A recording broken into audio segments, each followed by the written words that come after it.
Alright guys, we are here for a much anticipated video. I have been dying to get into this book since I read it back in January of 2022. Yes, that is how long ago I read The 7 Husbands of Evelyn Hugo. It is what got me back into reading. I had started a New Year's resolution that year to read one book a month. This was the first book I read and I fell in love. I love Taylor Jenkins Reid. I've already read a few books by her since. So when it got picked for a book club book, I was very excited. I did reread it and I wasn't sure how I would feel about it because what makes this book so good to me, one of the main reasons, something that I like for a book to be good, is I have to not guess the ending. At least when it comes, not so much romance, because obviously you know they're going to end up together, but especially because I read like a lot of murder, mystery, thriller style books. When I can guess the ending, the book automatically has a lower rating. It might still not be a bad book, because it has good writing style. It still kept me intrigued. This one, I had no idea. So, of course, there's going to be spoilers. I'm letting you guys know now. But the main thing is you want to know, one, why this woman was married 7 times. And 2, why she chose Monique to write her biography. There's a bunch of, throughout the book, there's hints. She's like, you're going to hate me when you find out the full story. And you're just like, what is going on? So right from the very beginning, I figured she was connected to Monique in some way. I was like, she knows Monique. Monique is not a stranger. I just wondered how she knew her. So you finally figured that out in the end, and my jaw dropped. And I was crying. It was so good. And as I reread, I was still super intrigued, where I wasn't sure if I would feel that way because I already knew the ending. So this is really an incredible book. So we are going to get right into it. We have 9 questions, but I technically say 10 because our last one is we cast the roles on if the 7 Husbands of Evelyn Hugo was going to be turned into a movie, who would play them. It actually is being turned into a movie. It's a Netflix movie. I do think they already have actors and actresses picked for the roles, but obviously I just went off of who I imagined as I was reading these books, who I thought would play these actors well, but that'll be at the end. So let's get into the first question. Again, we are going to have spoilers. So question number 1 says, of the 7 husbands, who was your favorite and why, and who surprised you the most? So I have notes here, and even though it wasn't in the question, my least favorite was Don Adler, and I feel like that is going to be the case for 99% of you. I would be really shocked if somebody picked somebody else, but let me know. I am curious. And that's an obvious one. He was abusive. He cheated on her.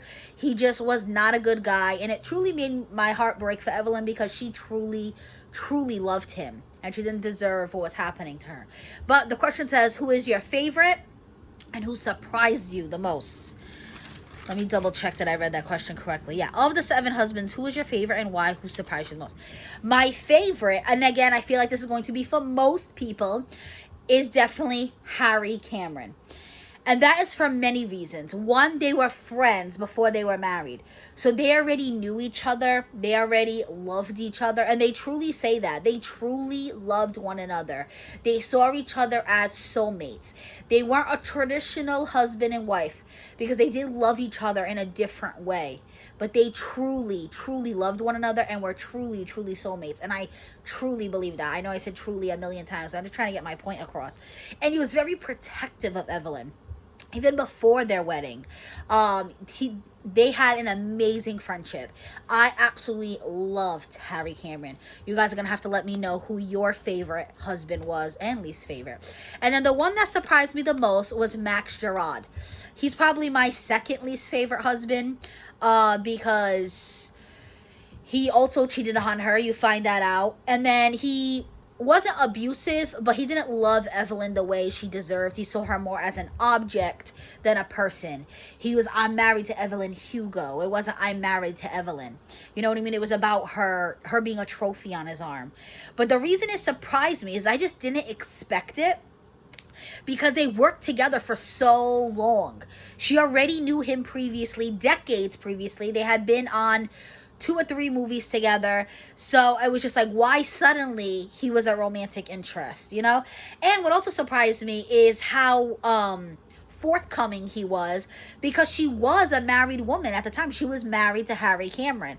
And then he does say, I know he's a homosexual, but it never says why. Like, I always wondered that. How did he know Harry was a homosexual? Because as you know, I'm assuming you guys read the book, or you don't care if you get spoilers, but Evelyn is bisexual. Harry is homosexual. They are married to each other to be each other's beards. So Max hit the nail on the head, but how did he know? Because to most people, they were a married couple. They even had a child together, you know? So the marriage with Gerard definitely surprised me.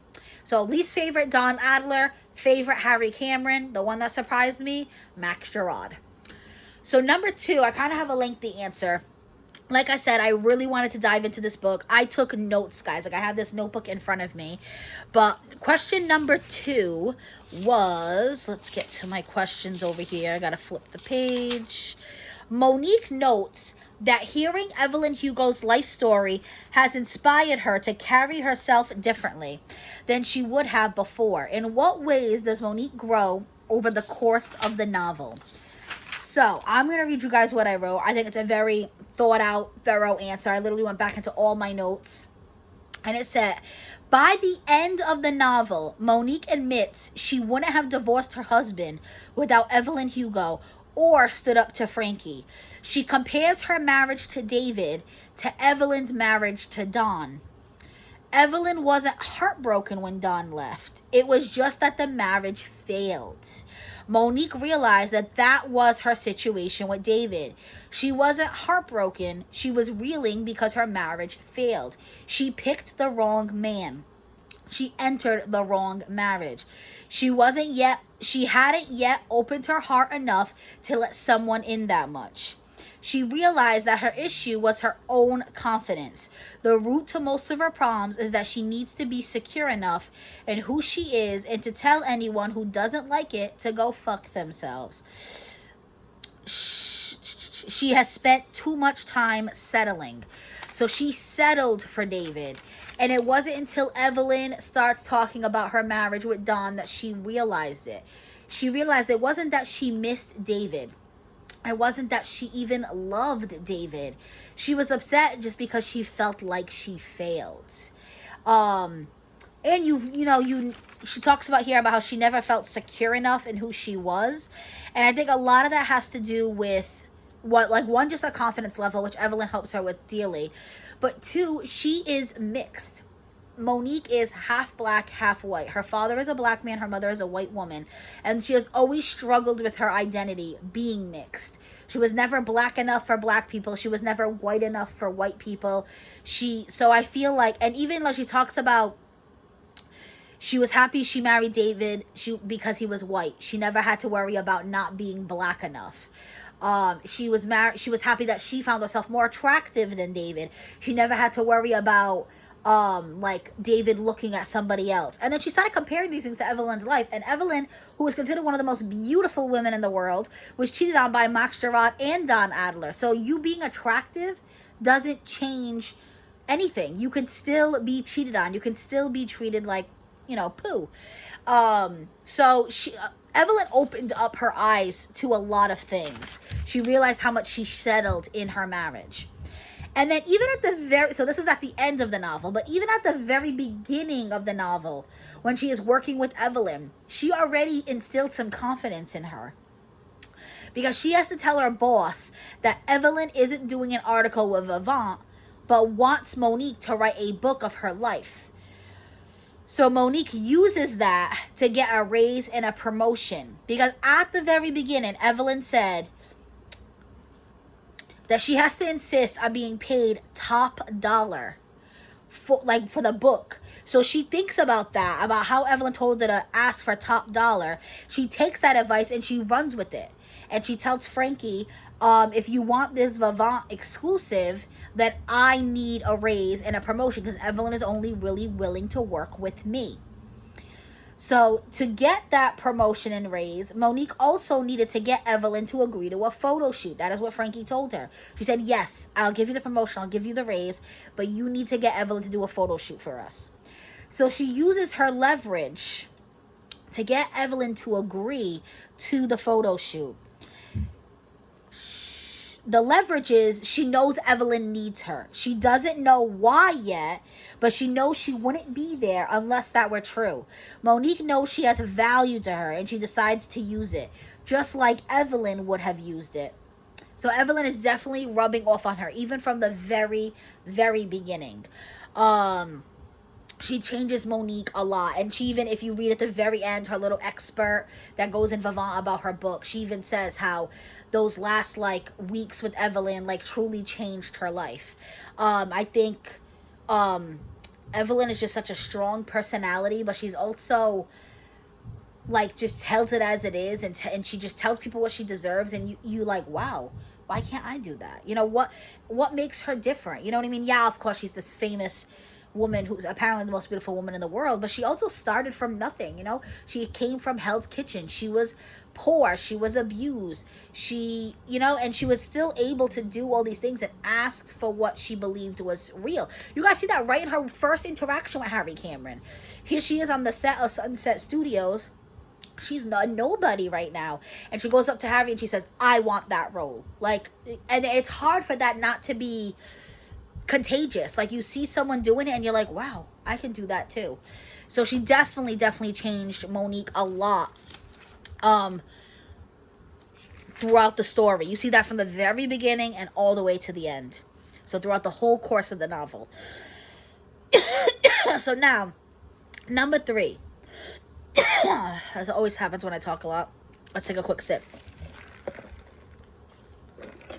Do you trust Evelyn to be a reliable narrator as you were reading? Why or why not? Did your opinion on this change at all by the conclusion? And if so, why? So for number 3, this is what I wrote. I said, yes, I do believe she is a reliable narrator, because Evelyn is not scared for people to hate her as she speaks to Monique. She is ready to tell the full truth and leave nothing out. Even I found the quote on page 95. It stuck out to me. I wrote it in my notes. If you guys read the physical copy of the book, it's page 95. It says, I know I use people. I'm fine with the idea of using people. This is one of her first conversations with Celia on the set of Little Woman. Most people would not admit to something like that. Most people want to look like good people. And Evelyn does not care what people think of her. Even at this time, before she's like really famous. Never mind now, writing this book. She wants everyone to know the full truth. Another example of this is when she talks about her fake miscarriage. That is not something most people would admit. Most people don't even admit to a miscarriage. That's a very private thing. But to admit to a fake one is even more scandalous, because there are people out there truly suffering that had true miscarriages. And they would probably read that and be disgusted at this woman who faked a miscarriage for sympathy. So that's another reason why I do believe she is a reliable narrator, because that is not something anyone in their right mind would admit to doing. She knows how much hate she could get for this, but that doesn't hold her back, is literally what I wrote. And all this is probably because she knows once the book is released, she won't be on this earth. So she has nothing to fear. This story, again, is her tell-all. So she is willing to put it all out there. And for that reason, I believe Evelyn to be a reliable narrator. You guys let me know what you think. Number 4. What role do the news, tabloid, and blog articles interspersed throughout the book serve in the narrative? What, if anything, do we learn about Evelyn's relationship to the outside world from them? So this one is definitely long. Every time I saw an article in the book, I would write down the page number and I would write a little something about it. And I included almost all the articles. Not all of them are in my answer. And it kind of just shows the importance of them. I do feel like they are truly important. So, the articles help you follow along with other characters' lives in quick little paragraphs before getting back into the timeline of Evelyn's story. So a good example of that is Don's marriage to Ruby. I thought I wrote the page number, but I didn't. So it's like, this is already after Evelyn and Don are divorced, but there's an article about Don marrying Ruby Riley. Then there's another article about him divorcing Ruby Riley. So it gives you a way to follow the other characters' lives without, within the story, without getting like, full storylines about it. Just a quick little paragraph to talk about what's happening with them. It also helps fill in the story and answer questions the reader may have. So a good example of this to me was Harry's death. I wondered literally as I read it, I said, oh, what are they going to use as the cause of death? Because as you guys know, he was in a car accident. He was the drunk driver. But Evelyn pulled his body out of the scene. And then when at the hospital, doctors even asked, like, oh, where did you find him? How did this happen? And she paid someone off. So I wondered, I'm like, what are they going to list as his cause of death? Well, there's an article on page 333 that lists his death as a brain aneurysm. So it like answers the question, which I think was a very smart idea. It also helps guide the timeline, since the storyline sometimes will skip years at a time. It also shows that the characters are currently going through. A good example of this is the article on page 167 about Evelyn's close friendship to Celia after her divorce from Don Adler. And it insinuates that more is going on. So that article starts to hint at, are they more than friends?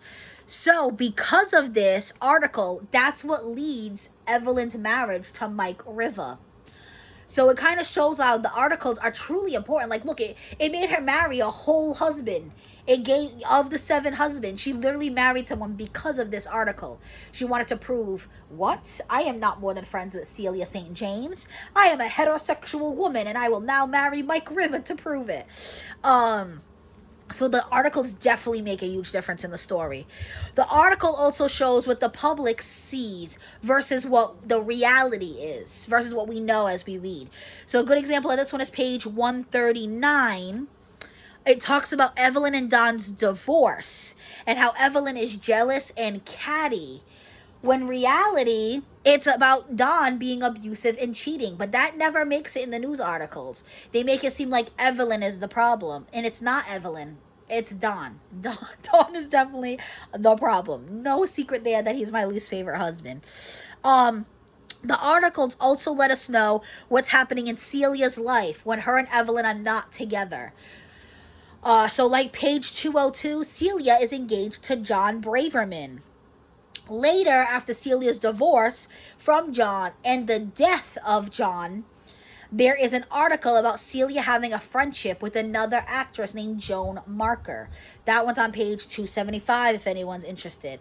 So as a reader, we know that there's more to that story. We know that they're not just friends, that most likely this is another relationship for Celia. And Evelyn knows that when she reads that article. So yeah, it really shows reality versus the fake miscarriage thing. Definitely shows that, like, here is that we know the reality, and that how she completely changed public's view of her due to that miscarriage. She definitely uses it to her advantage. We all know how Evelyn can be. The articles show when their schemes work. Like when Evelyn left Max for a younger man, but really it was to cover up if Max talks about Evelyn being lesbian, to make him seem bitter, so no one would believe him. You see this on an article on page 319. So Max knows that Evelyn is lesbian because he found the letters between Evelyn and Celia, and he says that he will tell the news people, the public. But Evelyn is sick of living a lie. She wants to leave him. She wants to be with Celia. So they come up with a scheme where she is going to be with a 29-year-old man. And at this point, I think Evelyn is about 50. So he's 2 decades younger than her. I believe it even says that in the article. So when Max starts saying, oh, she's gay, she's this, she's that, people don't believe him. They believe, oh, he's just bitter because she left him for a man 20 years his senior. You know what I mean? So it shows that their schemes worked, the articles.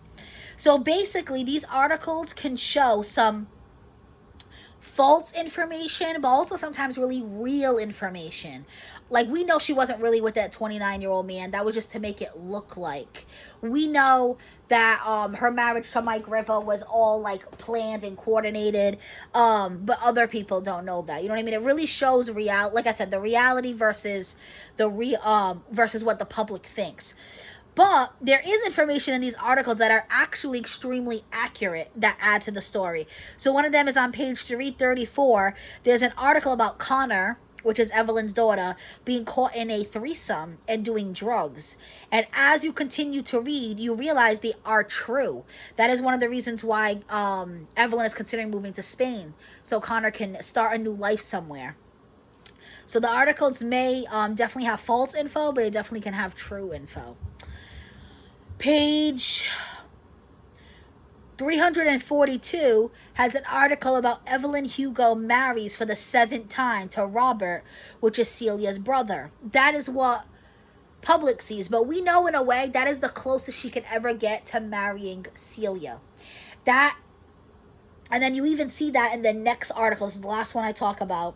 And it is the article about Celia's death, which is on 352.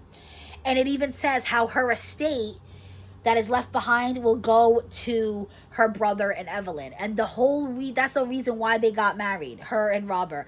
It was so that when Celia dies, the estate goes to Evelyn, because there was no other way they could do that. And it's also, as a cover-up, so that way she can be with Celia, but it just looks like she's with her sister-in-law. That's kind of crazy to think about it that way, but it's true. So I loved the dispersed of the articles in there. I think it really helped push the story. It really helped you see things from different angles, which I really, truly enjoyed. So that's number 4. Number 5. Author Reid says of Evelyn, she's a person who loved the woman and had to hide it in order to ascend to Hollywood's power and keep hiding it to maintain that power. Evelyn pulled some pretty shrewd and cynical moves to keep her power. Which did you find the most admirable and which did you find the most distasteful? The two that I found the most distasteful was definitely the fake miscarriage. I understand why she did it. It kind of sucks how women are supposed to want children. Like, that's not how it is for everybody. Some people don't want children, and that's completely fine. So people were seeing her as less than because she didn't want children. They're like, wow, she's been married to Don for X amount of years. Why haven't they had a baby? And instead of it made her look bad.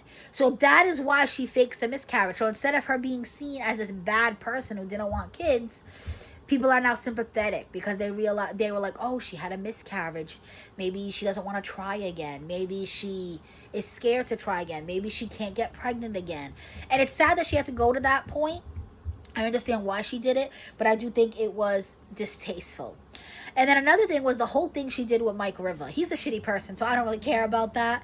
It's not like I think it's shitty for him. Like, he was ready to leave her too the next morning. It's not like he really fell in love with her and she just used him. They used each other, and she says that a lot in that whole chapter about Mike River.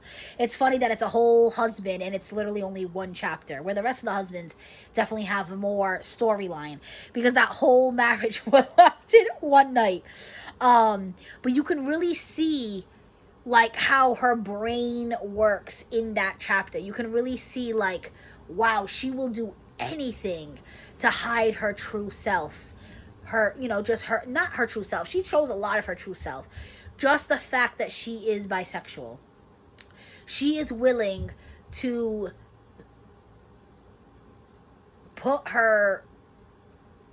use her body. She sleeps with him. You know what I mean? It's a very calculated chapter. You're like, wow, this woman, like, she had everything planned to a T. Getting him to Vegas, getting them to drink, waiting for him, saying how she couldn't sleep with him because she has to be a demure woman and they have to be married, and then playing the slots, and they're high on life and he's winning all this money, and then all of a sudden, and he does everything, like all her plans, check, like what, and that just shows like what kind of guy Mike River is and what she can expect of men about her and her body and her looks. So that I did find a little distasteful. You guys will have to let me know what you think about that. And then she is with Celia and she is sleeping with somebody. I understand why she did it. But and I understand why she doesn't consider it cheating. But it is, it's the gray line. Not everything's black and white. It was definitely immoral. The most admirable thing to me was the sex scene in, I think the movie was called 3 a.m. It was the movie that Max Gerard was like the producer of. And the reason I admired it so much is because she was willing to go there. This was back in like the 80s. Women weren't supposed to enjoy sex. Sex was just for a man. And I love that she wanted to break that stereotype. And it was sad that her doing that scene had so much backlash on her that she even used the reference of wearing a scarlet letter on her chest. Like, she was just seen as a tramp because God forbid she enjoy sex. So I admire that about her. I know the reason it's seen, some people can see it as distasteful, is one, it's sex, so some people feel weird about that. And two, she was with Celia when this happened. Of course, it wasn't real sex. It was fake because she is an actress and it was a role in the movie. But it makes things complicated because it was her real ex-husband. So she is starring in this movie with Don Adler, who she has had a previous relationship with, who she has had sex with. And that's why Celia is struggling with it, because it's not just Joe Schmo from Idaho. It's not just some random actor. It is someone she once loved and made love to. That is actually a question I wanted to ask you guys. I found it kind of silly for Celia to leave her for that. Like, I kind of understood it, but I really didn't. I was like, but then there's a scene where Evelyn talks about how she was just cutting her slowly and then wondered why she was bleeding. And when Evelyn talked about that, I kind of all clicked for me. And I said, it's not just that one incident. It was all the incidences leading up to it, like the straw that broke the camel's back. But that one thing, I was just like, but she's an actress. It was fake sex. Like, that's how I saw it. I'm curious if that's how you guys see it. Let me know what you think. Do you agree with why Celia left? Or did you think it was kind of silly like me too? But yeah, that is definitely like the most admirable thing to me. I don't know. I like, as much, she hid it from Celia. And I guess, that is wrong. It's a lie by omission. But I think she knew Celia was going to react in a bad way. And to me, like I said, it was just a scene. It's fake. So, I don't know. You guys let me know what you think is the most distasteful and most admirable thing. So that was number 5. Number 6, right here. Evelyn offers some firm words of wisdom throughout the recounting of her life, such as be weary of men with something to prove, page 77. Never let anyone make you feel ordinary, page 208. And it's okay to grovel for something you really want, page 192. What is your favorite piece of advice from Evelyn? I definitely wrote down some quotes as I was reading the book, but I wasn't sure the way that question was worded. Am I supposed to pick my favorite of the 3? So that's kind of what I did. So of the 3, my favorite piece of advice was the one on page 77, which is be wary of men with something to prove. And that was when she was married to Don Adler, because he wanted to prove he was the big man on campus. He was the big movie star. He was the one bringing in the money and the people. And when her star was rising, he was struggling with that. And then that's when he told her, oh, I want you to quit. You're not going to be an actress anymore. You should just have my babies. So I think that's really good advice for her to give. Like, be wary of some men with something to prove. Because that was when he was abusive. He wanted all the power. Like, be wary of men like that. They might not get to that point and be like Don Adler and go from 0 to 60. But they're definitely someone to be cautious of, because you don't know what they're capable of. And they can see you as less than. Like, they're the man, they're the one. They need to prove themselves. They need to do X, Y, and Z. That is exactly why, a little personal life, but why I love Joe. Like, I make more money than Joe. I have my bachelor's degree. I'm in the process of getting my of looking into my master's degree. I know that can be hard for some men, for a woman to make more, or a woman to be like more educated. They just want, and this isn't all men for sure, but there are men that they want to be like the breadwinner, they want to be the provider, they want their woman to just stay at home and take care of the babies and cook them dinner. And that is not how I roll. And Joe didn't know how to cook, and I was getting really sick of cooking dinner every night. I loved him, but that is the truth. I like to cook when I'm in the mood. There was many nights I wasn't in the mood and I had no choice but to cook, or it was takeout and was getting expensive.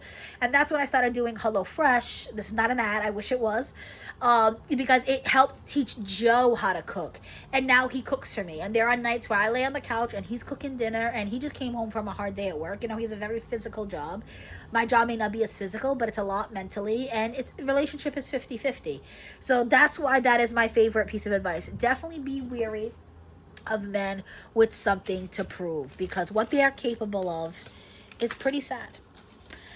Now, number 7, when the book ends, it is obvious that Monique will write the memoir. What's unclear is whether or not Monique will include the episode regarding her father and the true reason why Evelyn chose her.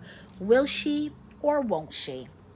So, we know that Evelyn chose Monique because, I'm trying to think of the best way to word this. So when that car accident happened with Harry, and he was drunk driving and hit a tree, there was a man on the passenger seat. It was a man that he was just starting to date and be interested in, and said he was falling for. And they pulled Harry's body out and they put that man in the driver's seat. And that man was dead. So it made it look like that man got into a drunk driving accident. Harry was nowhere around. She did it for multiple reasons. One, it was so he could still be in the closet, so he wanted to be known as a gay man. And two, he wanted to be known as a drunk, someone who caused somebody to die. She was scared he would get manslaughter, even though he didn't end up living himself. Those are all things that went through her mind and why she did what she did. You find out that the reason she chose Monique is because the man that was in the passenger seat that they moved into the driver's seat was Monique's father. Monique's father died when she was 7 years old, and apparently it was a drunk driving accident. And she said that stood with her entire life, because if it was a regular accident, accidents happen, but when it's through the hands of drinking and driving, it's almost like you put like blame on them. It's like, they could have prevented that. They could have called a cab, a taxi, a friend, walked, you know what I mean?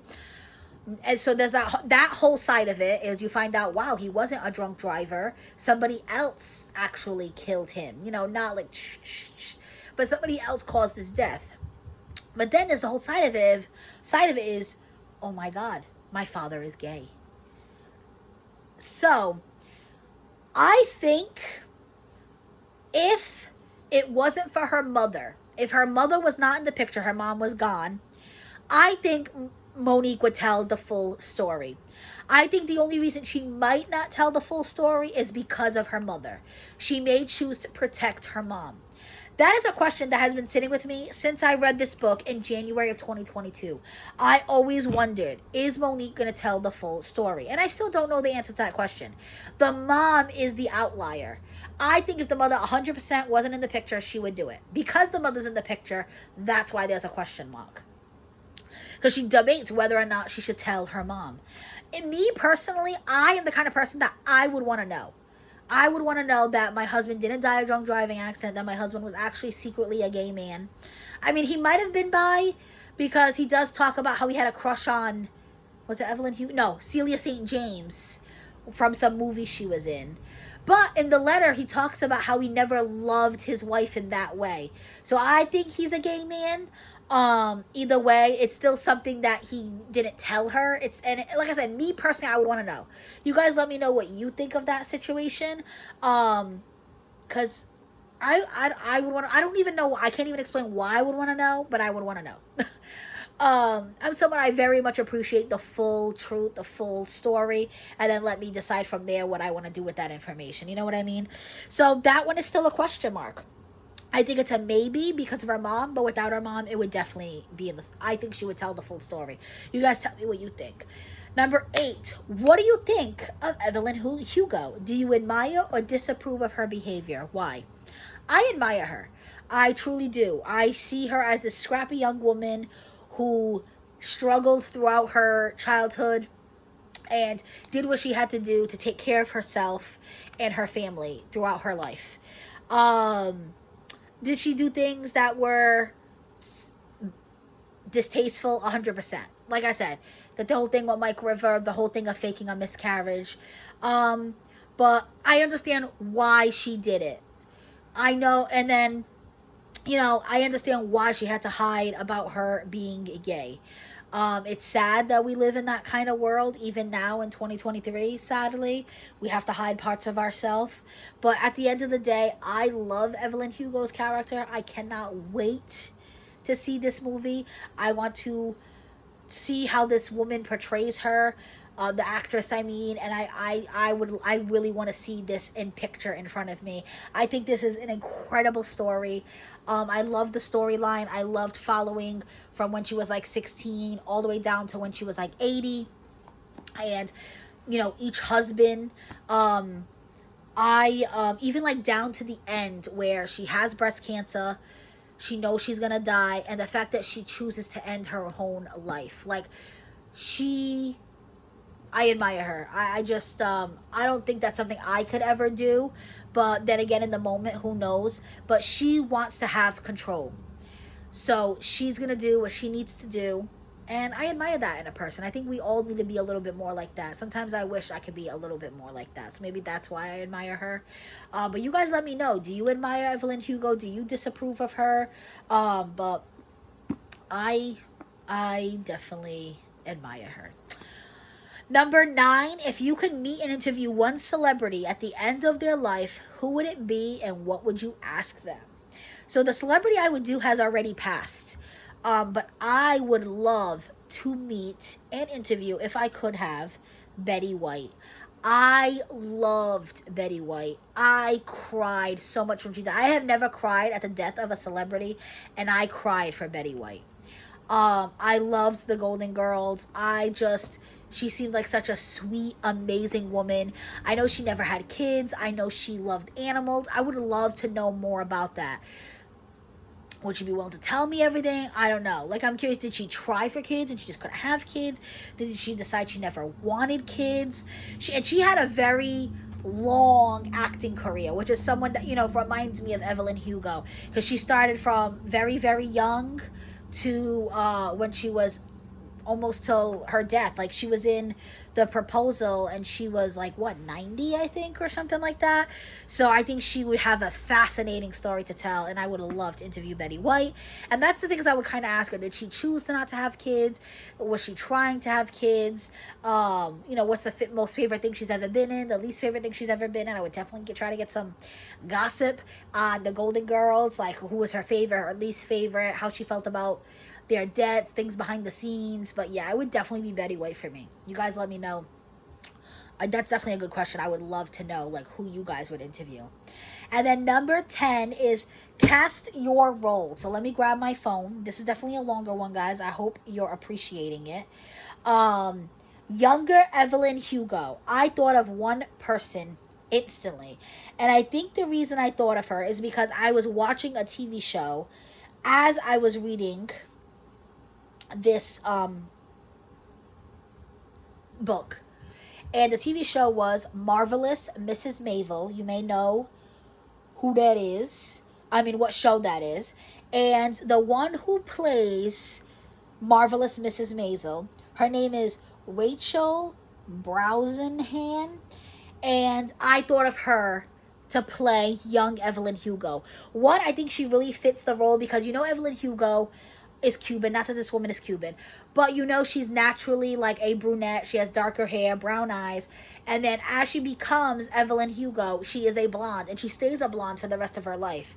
And Rachel Brosnahan in Marvelous Mrs. Maisel, when it flashes to the past, she is blonde, and then when it goes to the present, she has brown hair. So I feel like that is perfect because she can be a beautiful blonde, because some people can't pull off blonde, and a beautiful brunette. I know in Marvelous Mrs. Maisel, she's Jewish. in real life, this woman is not Jewish. I feel like she can pull off like different ethnicities, but this is just so you guys can kind of see her with lighter hair and with darker hair. So this is who I thought of to play. And she's also has a lot of tenacity, like, well, her character did. I don't know about Rachel, but in Marvelous Mrs. Maisel, she was breaking the mold. That show is incredible. It's about a woman in the 1950s who wants to become a stand-up comedian. She literally talks about sex, like all the things that people wouldn't talk about at that time. So I just made that connection with her as young Evelyn Hugo, like, instantly. Older Evelyn Hugo, I thought of this woman instantly as well. You guys probably all know who she is because she is a huge actress, and it is Katie Sagal. And I think the reason I think of Katie Sagal is because she just fits that character to me, because she is someone who has had such a long lifespan of acting. From all the way back to the 1980s when she was with Married to Children to today. She's in, what's that big show? It's the Sons of Anarchy or something like that. She does a voice in Futurama. She did 8 Simple Rules. Like, she has starred in over and over again she was just in The Conners. So when she was young to now as an older woman, and she is absolutely beautiful. I could definitely see her playing older Evelyn Hugo for sure. Celia St. James. So Celia is definitely listed as a redhead. Like, Evelyn talks about her hair fanning out on her pillow all the time. She's also listed as like the girl next door, America's sweetheart. So I was thinking to myself, who is a redheaded actress who is seen as this sweet girl next door type? And I immediately thought of Emma Stone. So this is Emma Stone. I definitely feel like she would fit and play Celia St. James extremely well. Then we were going to cast a role for Monique Grant. And like I feel like Monique's biggest thing is that she is mixed. She is half black, half white. And I remember I've told you guys before, sometimes as I read, I will imagine somebody. So I'm going to tell you guys, I imagined the actress from Everything, Everything. I love that movie. It's the girl that's like allergic to everything. I kept imagining her as Monique when she was interviewing Evelyn. And when I looked her up, she actually is of mixed race. Her mom is African American. Her father is like Danish and something else. So I'm like, she fits perfectly then. So this is her right here. Her name is, I was going to say Amanda, but it's not. I don't know if this is a Danish name. It's Amandla. Like there's an L in there. Amandla Steinberg. I think she would be perfect for Monique Grant. And then this one, Harry Cameron, I thought of one person the entire time I was reading. So I was like, I don't even know if he fits it perfectly, but he's who I thought of, so he's who I'm going to tell you guys. And for Harry Cameron, I thought of Ted Danson. If you guys don't know who Ted Danson is, you live under a rock. No, just kidding. He is a huge actor. And again, he is one of those that because this book literally starts from like 1950 all the way to like 2000 something, it made me think of actors that have been in the game for a very long time. And Ted Danson is the guy from Cheers. So this is his younger self. So that is literally who I imagined when she goes into his office for the first time and says, hey, I want to play this role. I would be perfect. And then as he aged, as he got older, when he was married to Evelyn, when they had Connor, I imagined older Ted Danson, who is still acting today. I loved him in The Happy Place with Kristen Bell. So for Harry Cameron, I thought of Ted Danson. And then for John Braverman, someone popped into my head because it was basically a a football player who came out as gay, and I remember it being all over the news. My ex is super into football. He's very into sports. And I remember when it came out, he was like, oh my God, Carl Napson is gay. I can't believe. He is one of the first, and that's sad, but he's one of the first openly gay players. I read an article recently and it said that only like less than 20 men since the NFL have come out as gay. But all of them came out after they retired. When I read the article was a little bit older, so I could be wrong now. I think the article was from like 2018, 2019. But at the time, he was the first openly gay NFL player while currently playing the sport. So as I was reading John Braverman's character, he is the man that popped in my head. I just realized he's not an actor. but he is a real person. So maybe they could get him into acting. I mean, you know, The Rock was a wrestler. You know, you never know what people are capable of. So yeah, he is literally who I thought of as I was reading the book. And then for John Adler, I really don't know why. Maybe because I was never a fan of this character, and I'm not a fan of Don Adler. And I know me saying that, some people are going to be like, what? Because I know people love him, and it's not him, but obviously it's a character he plays. I'm not saying I don't like him, but I was never a fan of Mr. Big in Sex and the City. I was always team, what was his name? Adrian, I think. So I thought of him for Don Adler. So the actor that plays Mr. Big in Sex and the City is Chris North. You know, Chris and Mr. Big was never abusive towards Sarah Jessica Parker or anything like that. But he wasn't the greatest guy. I wasn't a fan of him. So you guys maybe can dislike me for that, but that is who I picked for Don Adler. And then Ruby Riley, I thought of Blake Lively. And I think I thought of her because in Gossip Girl, that's kind of what they reminded me of in the early Hollywood days when Ruby Riley and Evelyn Hugo were like friends, and they weren't really friends though. It was kind of like frenemies. They would still like, you know, throw each other under the bus to get a role. They would talk bad about other actresses, and that kind of gave me like Gossip Girl vibes. If you guys watch the show Gossip Girl, so I immediately thought of Blake Lively.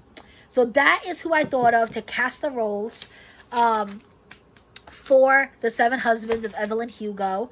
That is it for this video. I mean, it's long enough. It's 45 minutes. I hope you guys truly enjoyed it. And you guys don't know how much I pared that down. I have notes and notes and notes in here. I have been thinking about doing maybe a whole separate video where I literally just read you guys my notes and like what I thought was important, what made me stop and write as I was reading, because I had pages and pages in numerical order from page 1 all the way down to the very last page. If that is something that would interest you guys, let me know. I could do like a whole separate like book review. It wouldn't be answering questions. It would literally just be me like what I thought of the book. Because right now, obviously, I answered very specific questions, so I didn't even mention some of the notes I wrote.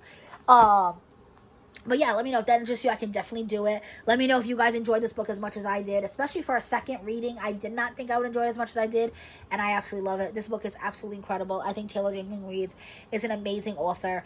I went into this book having no idea what it was about. I know it was all over like TikTok and Bookstagram, and Joe's mom and sister had read the book, and they were like, "Oh, you're gonna love it." And I had no idea it was considered an LGBTQ book.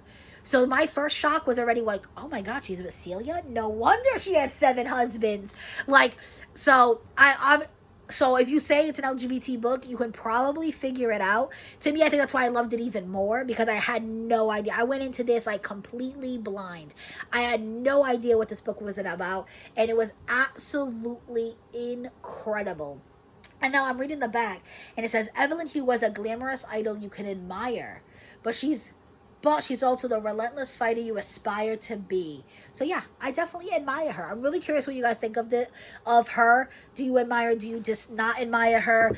Another question I wanted to bring up, if you guys feel like answering it down below, is why do you feel the author gave each husband a characteristic? So if you notice, I even wrote them down. Husband number 1, did I forget to write him down? I think it was poor Ernie Diaz. Yep. Then it was goddamn Don Adler. Then it was gullible Mike Riva. Clever Rex North. Brilliantly kind-hearted, tortured Harry Cameron. I mean, how can you not like him? Look at his title. And then his was long. She was married to him for the longest. He even said, you realize I'm the longest marriage you've had? And then disappointing Max Gerard, and he was definitely disappointing. And then finally, agreeable Robert Jameson. So do you guys have any, like, want to talk about that maybe in the comments? Like, why do you think she gave each husband like a special title, a special characteristic? And then another thing is, and this is like a big question for me, and it's, one of the times, I think it's Celia who says it. I wrote here my notes. You are a whore, Evelyn. You let men screw you for fame. That was one of their first breakups when Evelyn Hugo finds out she was pregnant from Max Riva. Riva, I don't know. Do you guys agree? Do you guys think Evelyn is a whore that let men score for fame? Or is she something else? But I'm going to end it at that because we're about to hit 50 minutes. I hope you guys appreciate it. I know it's a long one, but it's an incredible book that I just had to talk about. Let me know your answers down below. Let me know if you like the book as much as I did. It is still one of my favorite reads. It was my favorite read of 2022, but it's still one of my favorite like standalone reads in general.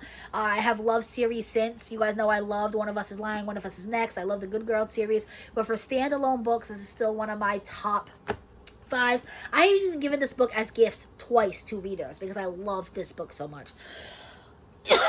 But that is it for this video. Definitely go check out my friend Charmaine. She will be tagged down below. I know I can't wait to watch hers and see what she thought of it. It is book club Thursday. I do vlog Fridays, outfits of the week Saturday, self-care Sundays, unboxings and hauls on Mondays and Tuesdays, and what's up Wednesdays. If any of that sounds good to you, consider subscribing and hitting that notification bell. That is it, guys. Be safe.